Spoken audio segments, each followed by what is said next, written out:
Hello viewers, আজকে আমরা আমার বোনের বাসায় বেড়াতে আসছি। আসার পরে বিকালবেলা একটু ঘোরাঘুরি করার জন্য রওনা দিছি। সারাদিন অনেক বৃষ্টি ছিল। বৃষ্টি থাকার পরে বিকালে একটু খরা দিছে, সেজন্য আমরা রওনা করে নামছি। নামার পরেই দেখি প্রচুর পরিমাণ বৃষ্টি নেমে গেছে। দেখেন চারদিকে বৃষ্টি। তখন আমার বোন এবং দুলাভাই তারা আবার ব্যাক করে চলে আসছে। বোন বলতেছে যে, "না, ঘুরতে যাবোই আজকে।" পরে আমরা কি করব আর, বৃষ্টির ভিতরে রওনা দিছি। দেখেন প্রচুর পরিমাণ বৃষ্টি হইতেছে আমাদের এখানে। এই যে আমাদের বাসা। বাসা থেকে আমরা রওনা দিছি যে আজকে কি হয়েছে দেখে ছাড়বো। আজকে ঘুরতে যাবে। আজকে আমাদের প্ল্যান ছিল আ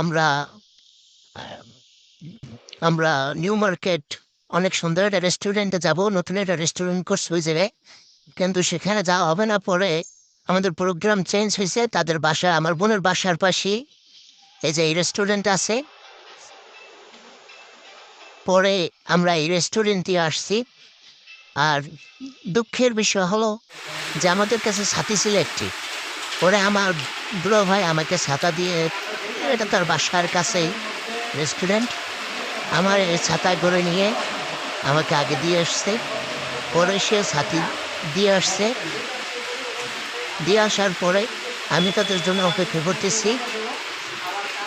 একা বইসে বইসে অনেকক্ষণ যাবত অপেক্ষা করছি। এই পরে আমার বোনাই চলে আসছে। হ্যাঁ, ভিজে, ভিজে চলে আসছে। তার জন্য ওয়েটার টিস্যু নিয়ে আসছে। ছাতা সে দিয়ে চলে আসছে। ওই যে আমার বোন আসতেছে। তাদেরকে ছাতা দিয়ে সে ভিজে, ভিজে চলে আসছে। আমরা এখন অপেক্ষা করতেছি। হ্যাঁ, বিকেলে এই বৃষ্টির ভিতরে আমাদেরকে আর আটকে রাখতে পারে নাই।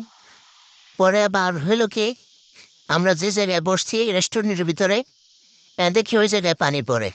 পরে আবার এই পাশের টেবিলে এসে বসলাম। হ্যাঁ, ভিজা অবস্থায় ওই যে দেখেন পানি পড়ে। পরে যে জায়গায় বসলাম সেই জায়গায় দেখি পানি পড়ে। পরে কি করব, আমরা রেস্টুরেন্টের ভিতরে চলে গেলাম। এই যে রেস্টুরেন্টের ভিতরের দৃশ্য।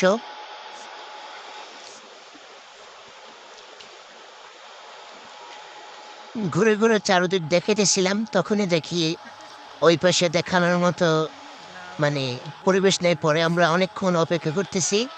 একটু ফটোগ্রাফি করতেছে আমার দুলাভাই। সে ভিজে অবস্থায় দেখেন কি অবস্থা। ভিজে অবস্থায় সে ফটোগ্রাফি করতেছে। তারপর অনেকক্ষণ অপেক্ষা করার পরে আমাদের পিৎজা চলে আসলো। আসলে তুলনামূলকভাবে এই রেস্টুরেন্টের পিৎজার মূল্য অনেক বেশি। এই যে এই ১০ ইঞ্চি পিৎজা, এইটার প্রাইস নিয়েছে প্রায় ৫০০ থেকে ৬০০ টাকা। এই যে খাওয়া দাওয়া শেষে রেস্টুরেন্টের চারদিকে একটু সুন্দর করে ভিডিও করে নিলাম। কারণ ৫ থেকে ৬০০ টাকার বিষয়। হ্যাঁ, ৬০০-৭০০ টাকা আমাদের কাছ থেকে রেখে দিছে শুধু ছোট্ট একটা ১০ ইঞ্চির পিৎজা খাওয়াইয়া। সেজন্য আমরা ঘুরে ঘুরে টাকার শোধ নিয়ে নিতেছি। এই যে চারদিকে বাতির ফিল নিয়ে, ঠিক আছে, ফুলের ঘ্রাণ নিয়ে আমাদের টাকা উসুল করতেছি। হ্যাঁ, ঘোরাঘুরির পরে অনেকক্ষণ আমরা ছবি-টবি তুললাম। হ্যাঁ, ভিডিও করলাম। কারণ হ্যাঁ, টাকা বলে কথা। এই যে আমার বোনাই ঘুরতেছে।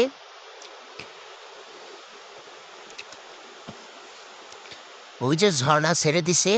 আসলে রেস্টুরেন্টটা বাসার পাশেই তো অনেক সুন্দর। কিন্তু তুলনামূলকভাবে এই যে এই রেস্টুরেন্টের তুলনামূলকভাবে মানে প্রত্যেকটা জিনিসের মূল্য অনেক বেশি। একটা বার্গার ৳১২০, কিন্তু সেই বার্গার ওই জায়গায় খাওয়া লাগে ৳২৫০ দিয়ে। মানে তুলনামূলকভাবে অনেক কিছুরই দাম বেশি। পরে কি করবো, ফটোগ্রাফি করতে হবে, টাকা উসুল করতে হবে। সেজন্য বৃষ্টির ভিতরেই ক্যামেরা নিয়ে চলে আসলাম বাইরে। বাইরে ভিডিও করতেছি। ভিডিও করা প্রায় শেষ পর্যায়ের দিকে। ভিডিও-টিডিও করে আবার বাসার দিকে রওনা করে চলে আসলাম। এখন রেস্ট নেওয়ার পালা। আসলে আজকে অনেক কিছুই খাওয়া হয়েছে। ঠিক আছে? এখন বাসার ভিতরে ঢুকবো। আ হুম, সবাই ভালো থাকবেন। নিত্য নতুন আমাদের ভিডিও পেতে আমাদের চ্যানেলটা ফলো দিয়ে রাখবেন। আমাদের ভিডিও কেমন লাগে আপনাদের কাছে অবশ্যই কমেন্ট করে জানাবেন। কোন ধরনের ভিডিও আপনাদের দেখতে বেশি ভালো লাগে, কি কোথা থেকে ভিডিও দেখছেন। আমরা এখন বর্তমানে আছি শরীয়তপুর। শরীয়তপুর থেকে যা দেখছেন লাইক করবেন, কমেন্ট করবেন।